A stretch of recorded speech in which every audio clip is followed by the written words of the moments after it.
So, well, thank you very much for coming and welcome to this second network training event of the EU Futures Research Network.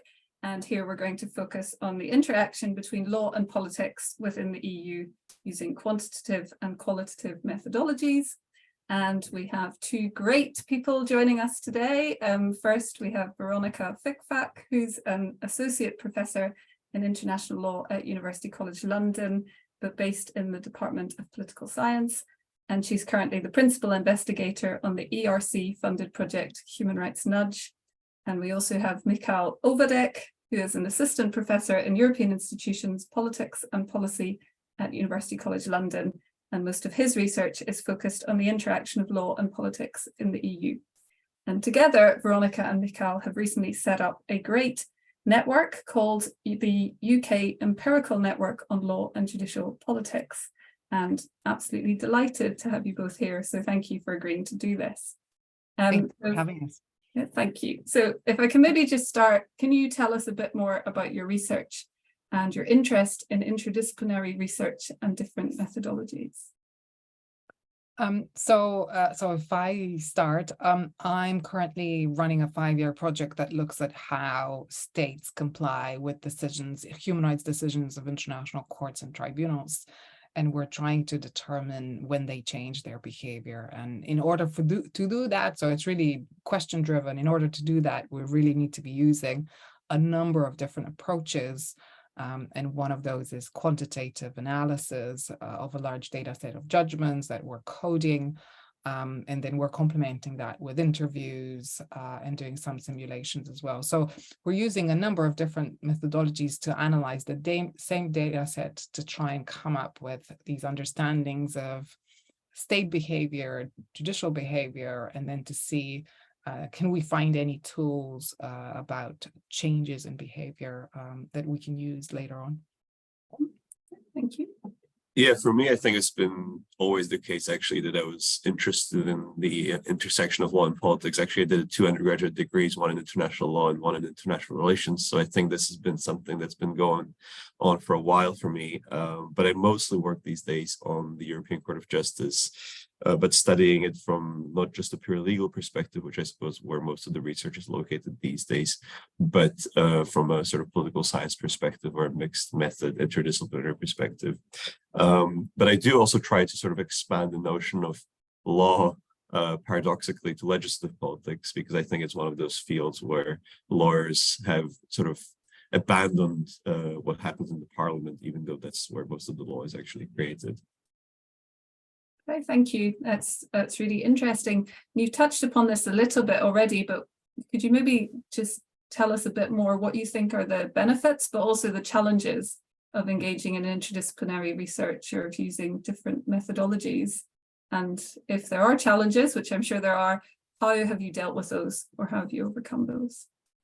So I think the charm of using mixed methods is that you are, you are answering the same question in a number of different ways. And if you're always coming to the same result, or if the result is being confirmed through these different methods, then you're more certain of it. So in one of the initial projects that I did is we looked at how damages are determined by the European Court of Human Rights. And we came to a really surprising result that the court was reducing damages for repeat violators. And quantitatively, that was the number that was coming out. But rationally, it didn't really make sense in some sense, because economists say if somebody's a repeat violator, you need to be increasing the damages. So when I went into interviews, the interviews actually confirmed the statistical results, because judges said, actually, we're concerned about compliance, and that's why we're reducing these damage amounts. So in some sense, using the mixed methods helps you be more certain about the results. In terms of challenges, I would say one of the things that as lawyers, we like to be very precise. And so when you're coding, for example, I don't know, we were trying to understand whether or not characteristics of a victim correlate with what damage they're going to get. And we were looking at whether or not the victim had health problems. And then the question was, well, how do you define a health problem? Is it when a medic has said, that there's a health certificate, yes, you've had a problem, or is it when their lawyer said they had a health problem, or is it just the appearance of health in the judgment? So those are the kind of decisions that you make already at the coding stage, right, at the initial stage, that you need to be comfortable making, but also that can be a challenge because in some sense you are determining what the result is going to be without even knowing it. Mm-hmm. Yeah, no, that's fascinating. Sorry, Nicole. Sorry, I think the biggest obstacle by far is training. So, people come from different backgrounds and often training is poor, I think, especially in law. So there is not enough training really in, let's say, especially methods, I suppose. And that makes it difficult to sort of keep up with developments in the fields. So that if you want to work outside just your kind of narrow domain, but you want to work interdisciplinarily, you want to work with other people from different fields or in projects which kind of necessitates some type of mixed method approach, I think people often struggle with sort of, I suppose it's more of an obstacle, right? So you wouldn't engage in the first place because you might not feel confident enough in your methods or your kind of skill set, right? And this would be, I think, a major barrier to you cooperating with other people from different fields. So I think that's absolutely where most of the progress needs to be made for people to be able to work across boundaries together. They need some kind of a shared vocabulary. Yeah, and I would agree that is definitely one of the challenges. I guess it's also a question to what extent lawyers can be expected to know or to have a grasp of these methods, because they have their own methods, and that is tricky then as well. So I think that's really fascinating. Now, one thing that you touched on at the end there was about different people from different disciplines working together, and you've recently set up a network to bring together scholars. Can you tell us a bit more about that? Why did you do it? What are your plans? What do you see as the benefits? What are the challenges?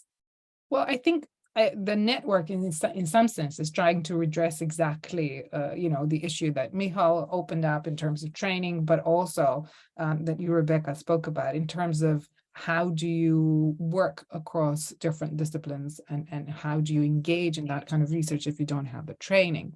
So our aim really with the network is to bring in the UK, to bring together scholars from both political sciences and law who are working on law in courts.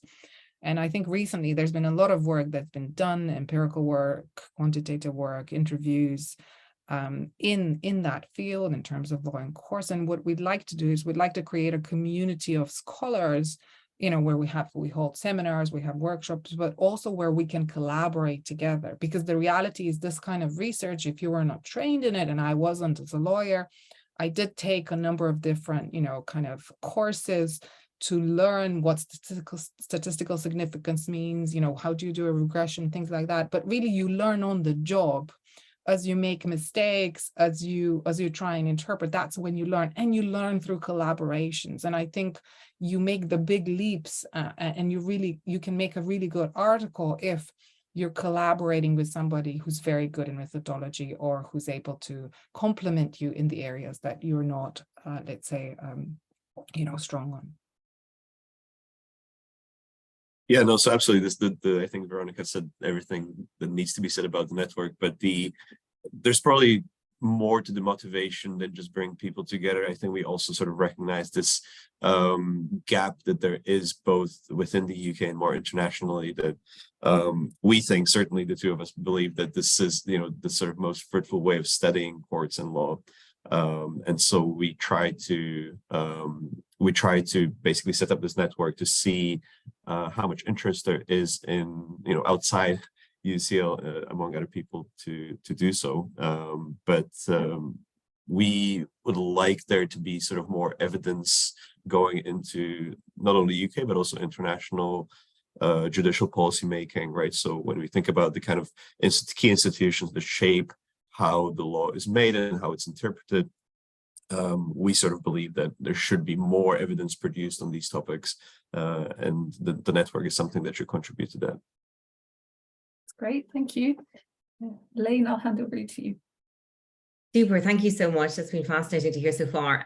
Maybe just from me, to ask you, provoke you a little bit to say, how do you feel, respectively, as you've done more and more on this, and as you've been involved in these networks and funded projects, where does law sit for you in all of this as we try to say to EU lawyers, you know, how to engage and how to train? You know, can you articulate a little bit more, for example, Veronica, whether you feel you do less and less? I'm noting that you're now in the UCL Department of Political Science. You know, how does law become more secondary for you, or Michal, is law much more to the fore of how you're framing projects, how you're understanding things, debates you follow, literature you're looking at, methods training? Or, you know, you can tell me it's a crazy question or not. Has law risen or fallen in your stars? Another way of seeing this, Veronica. Yeah, thank you. So look, I still define myself as a lawyer, and I am a lawyer in a political science department. And I think everyone around me accepts that. So for me, I think, you know, as I thought about this question, what's clear to me is that all my questions, research questions that I ask, come from law. So what is it we don't know about the law? What is it we don't know about actors that work in a legal institution like a court, like lawyers, like barristers, right? Or what is it that would be helpful to actors working within law? So for me, really, the question comes from the law, and it's the methodologies that come from the other disciplines. And it's the sort of the literature, you know, the broader scholarship that might come from behavioral economics or psychology, right? But the question, the initial question, will be a legal question, or a question that's relevant for a legal sphere, for a practitioner, or for a lawyer. So yeah, that's how I'd put it. Super, thanks. Yeah. Yeah, I would say that I think I have definitely shifted more towards social science methods over time, but I wouldn't say that I've become less interested in the law. I think it's just like I've begun to understand the law in a different way, let's say, more as a sort of general framing device, as a sort of language that people speak, you know, in a certain epistemological community. But that doesn't mean that they are still not sort of subject to institutional and other well-studied pressures in general social sciences. And so I think that's where I think it's the most fruitful to combine the two. But I would also say, you know, that I think I'm probably also trying to pull law and lawyers, or let's say some interested legal scholars, in a direction where they think more about how they do research. So I think there's a lot to be gained from introducing just a little bit of methodological rigor into what lawyers do. And I think increasingly we see, if you look at some of the PhD students at some of the top universities in Europe and in the US, you see people go in that direction. And I think that's great. I think it's possible to do what legal scholars have done for a long time in a much better way, with just, you know, a little bit of sort of social science rigor, let's say, but they don't have to abandon everything that they do. It's just, I think they just need a little bit of push on certain issues. Thank you both very much. That was the most political and controversial question I'll ask. Maybe just more, basically, if we look at like the training that lawyers get as to methodology, in the vast majority of UK undergraduate degrees, even in the Russell Group or Oxbridge, you don't necessarily see anything but a commitment to doctrinal training, much more to competence training, that, you know, that the oral presentations or poster presentations, and then when we get to doctoral studies certainly, for example, in the UK, then there's a huge panoply of the social science methods and so on presented to doctoral students.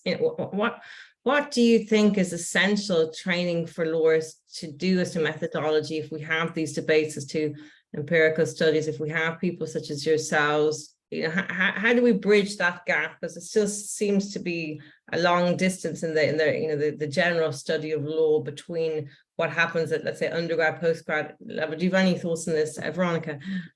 Yeah, so one of the really fascinating things that came out of our first workshop that we held in May of this empirical network on law in courts was that we had some practitioners around the table, and they were saying that, you know, when law schools send students out of law school, they essentially sort of know the law, then you teach them how to present, etc. But one of the things that is becoming increasingly important in litigation is that you are able to present evidence that is going to support some of the claims you are making. So courts and judges are increasingly pushing, and including clients, for empirical evidence to support your claims, right? And that requires, I would say, lawyers increasingly to be able to understand, what a graph is saying, or what a statistical significance means, or what is the interval of confidence. So those kind of terminology that I never had in law school, right? So I think our goal would be with this network over time to really introduce in law schools this basic methodology course that would enable people around the UK really to give this. It's almost like a primary language that you need in order today to function, right? And to understand, to interpret data, and to go and really represent your clients confidently. So I think we at this point are only encouraging our PhD students to do this, but I think it's going increasingly to be moving towards, people we're sending out to practice law are going to need to know how to interpret this data. So I think that's going to become increasingly important. Super, thanks, Frank. Michiel? Yeah, I would say, so I would probably focus in my answer more on the scholarly aspect of this question rather than how this impacts practicing lawyers. But I think actually the kind of number one thing that legal scholarship has to do is to jump from just sort of annotating judgments and being sort of very court driven to more theoretically minded research. So actually my kind of main comment is less about the methods, but like the first step is about sort of asking questions which are theoretically important. So asking questions that have, I would say even societal impact, because I think some of the questions that are asked within law could be interesting to some lawyers, but maybe they might be often too narrow or framed in a way where a larger community of people might not see the immediate sort of necessity of doing that kind of research. That's not to say that there is not interesting research to be done there. I think there absolutely is, but I think it takes a sort of a research design perspective on research. So sort of how does the question that I ask, how it can be answered, and what it contributes to, how does it fit into the broader literature, and so on and so on. So I think that would be my first kind of point of advice, is actually first focus on theory and only then think about what kind of methods you need to learn to successfully answer these questions. Super, thanks. Great perspectives, really interesting. I think I promised not to ask a controversial question, but maybe I'll go back to one more area of controversy, because they're really interesting perspectives and it's fantastic. But there is this problem that, as you say, there is this need for lawyers to do so much more and to engage with so much more, and that's why projects as to the empirics of EU law are so significant, that they seek to revisit core questions. But how can you see dangers of this coming forward? Let's say if somebody is rewriting the history of EU law to a certain extent on what the court said and didn't do in the 1960s, and how still textbooks on EU law don't reflect these concerns, cross spectrum of textbooks, let's say, not adopting these rewrites or these nuances. Do you think empirical studies of EU law, achieve some tunneling? There's a tunneling there, or is that an unfair critique, or is it just are there other dangers of empirical legal studies generally that you think can be factored into the equation of how to educate EU lawyers better? Veronica, on this one. This is an EU law question, so I'll let Michiel, don't worry. Or Michiel. Yeah. So I think, obviously coming from the side of I think we should do more of this. I'm not the one to say that I think there are great dangers. In fact, I think there are dangers in not doing it. I think there's a great danger in being unmoored from reality. I think when you, for example, mention some of the textbooks that don't reflect the fact that what actually happened on the ground, I think that's a much more dangerous thing to do than vice versa, like maybe having some topics or questions which are contentious, right? It's not like empirical scholarship is infallible. The point is it's very much fallible, but the whole point is actually to create more contestation around key topics, but by arguing with evidence rather than with, I suppose, kind of pure narratives. I suppose one of the issues that I would have with a lot of the EU law textbooks out there is that they have a certain narrative in mind, which is often untold, rather than the textbook sort of progresses and somehow unveils that narrative gradually. But I think the authors of these textbooks have some kind of a theoretical framework, which is untold in mind when they are putting the book together, but it's often not, I think, sufficiently factually grounded. And I think that's where we should be using more empirics to, really tell the stories in a way where they have a clear reference to fact. And even when that fact can be, let's say, disrupting the original narrative of EU law, which I guess a lot of the textbooks do say. Fantastic. Thank you so much for that. Really interesting stuff. I suppose the next question is slightly framed in EU law terms, but maybe I can kind of lose that. I mean, just you both are, in the UK, having spent a lot of your careers in other places, and I was just wondering about kind of the geographical context of methodological training. And do you, even though one might be in Europe or in general doing lots of work on Europe, but just what are your thoughts on the geographical support, coming to the UK and both setting up a network? How do you find the kind of scholarly environment or the kind of scientific divides between communities? Is that something that you think is being transgressed, or is that kind of, have you encountered that, or is it an unfair kind of laboring of the context of how does geography impact upon what you're trying to do and have impacted at all? Either of you? I mean, yeah, I'd say that for me, I think so. I used to be, at a very traditional law faculty, and then I moved to Copenhagen. And worked at an interdisciplinary center of excellence at I-Courts. And I think it was really there that I saw how these disciplines can come together and talk to each other, and how that is encouraged. But I want to say that even, I think that is encouraged in Europe, but it still is an anomaly, right? Because you need these funds to bring people from different disciplines together, so that they can be bought out from their own department. So these divides that I think I saw in the UK before leaving are present also in Europe. I do think that now new generations are increasingly more inquisitive in terms of new methods, in terms of what they think they can do. And there's this range that we didn't speak about 10 years ago when I started my first job. So in some sense, I think that the market has changed. And so if it's coming from the bottom up, that students are now expecting much more of this interdisciplinarity and are ready to, code, to use stats, and to use a number of different things. So in that sense, I think the push is coming from the demand rather than from us. But I think the divide still exists. So the law school in Copenhagen is still a school that produces people who are going to go and work for the ministry. So I think there are these pockets that we're also trying to create in the UK, like our I-Courts, like Pluricourts, and like our department, that encourage interdisciplinarity and where you can bridge this divide, and that's encouraged. But there are also still obviously traditional places that produce either political scientists or lawyers.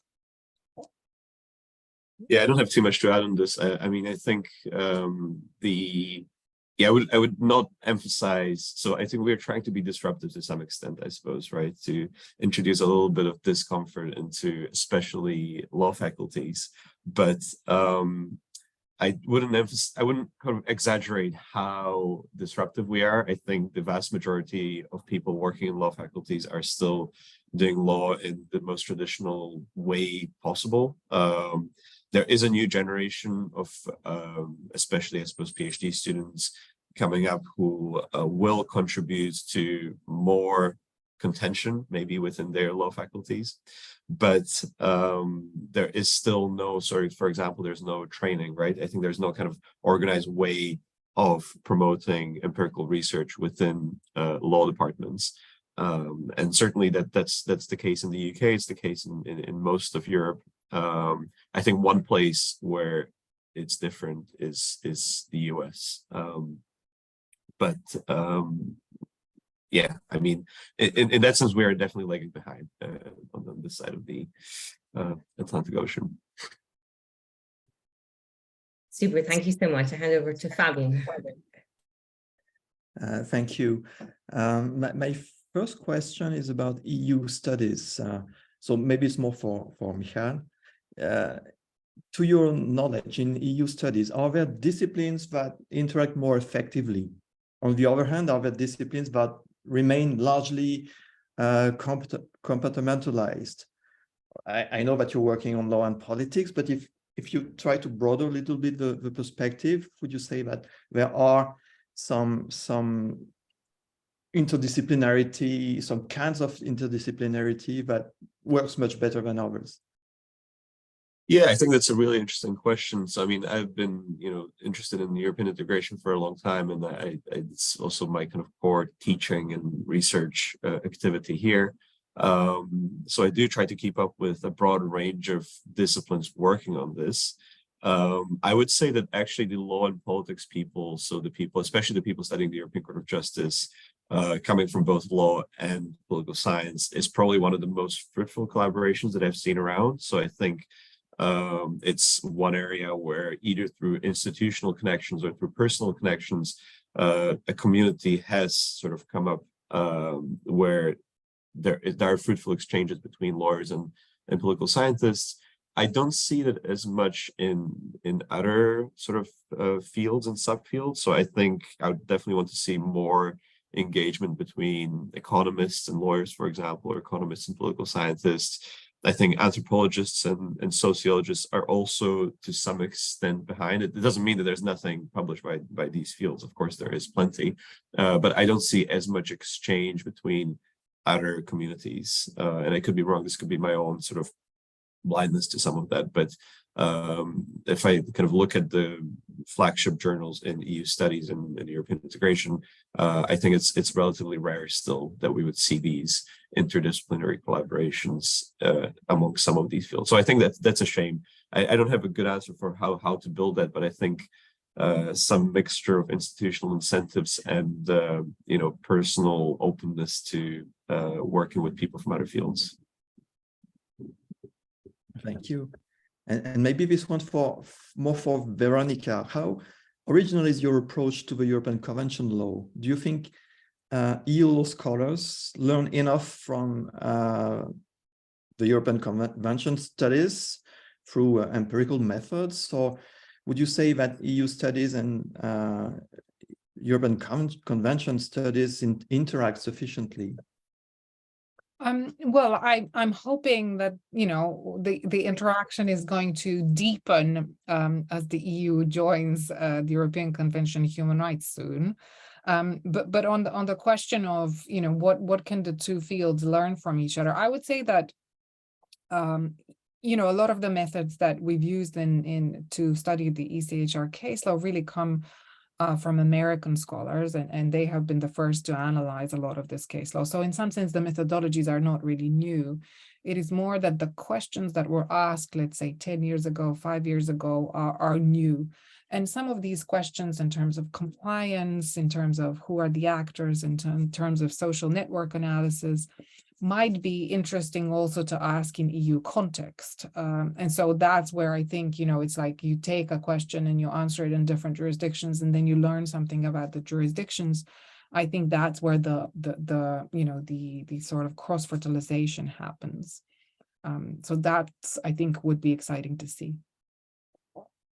And maybe more specifically, the question of the rule of law in Poland and Hungary, for example, might be also might open new perspective for interaction between EU studies and European Convention studies. What do you Absolutely. think? And I think there is research being done, including by one of the PhDs who's working on my project on these rule of law decisions and how differently the two courts are reacting to, let's say, responses from the countries, whether or not they will comply with some of these judgments. So I think there's a lot there. There's a lot of overlap, and I think increasingly the ECJ is going into sort of the fundamental rights field. So there is overlap in terms of the rights protection.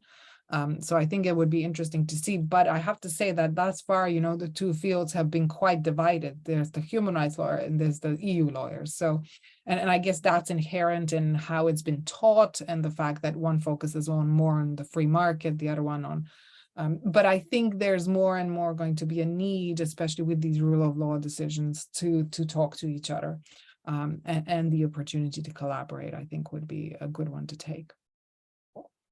Thank you. And my last question for both of you. Do you have any advice for younger scholars? Might be a strange question as you're not so old yourselves, but any advice for younger generation? So, I mean, for me, I would say, you know, be question driven. So ask interesting, original, innovative questions that interest you, and then let that question determine the methodology. But I think I'm super impressed. The more young people I meet, the more impressed I am by the spectrum of methodologies they're using and the interest in the different sort of disciplines that they're bringing through. So I'm not very worried about the future of our scholarship. And would you say, sorry, Michael, but would you say that younger scholars may face difficulties in terms of their career, because careers are usually framed in a monodisciplinary way? I think increasingly the funders and project-driven research is encouraging disciplinarity. And so if people are producing wonderful work, really good research, and asking really interesting questions, they will have no problems attracting that kind of funding and project support. And I think institutions are interested in those people. Okay. Yeah, I would say on the second question that, I mean, there's probably a bit of a risk in doing that, but I think if you are sort of committed to research, and if you're, you know, curious, and as Veronica said, question driven, then you will inevitably end up in spaces which are outside of your discipline, right? And I think so. We should rather make sure that institutions support that, and that institutions are interested in people who are interested in questions that span the, you know, the boundaries of different disciplines, rather than force people into these silos that might be already existing out there. So no, I think my advice to young scholars would be curious, and, you know, don't be afraid to do a lot of mistakes, because I think that's probably one of the reasons why people don't engage across disciplines or with new methods and so on, is because they're afraid that they'll get it wrong. But that's fine. I mean, that's science, and, you know, research is all about getting things wrong, and that's a good thing. We should encourage that. And yeah, so I think be curious and break things, I suppose. So thank you so much for these answers. Maybe Rebecca, you want to say the last words? Yeah, well, I just wanted to say thank you. I think that was really interesting. You brought up lots of really interesting points. I was taking notes, which are relevant, and I think it's really encouraging to hear your experience of interdisciplinary research. And I think the way in which you finished as well was really encouraging for anybody considering this as an area. So thank you very much. Thank you for having us. Thank you so much. Thank you. Thank Thank you. you.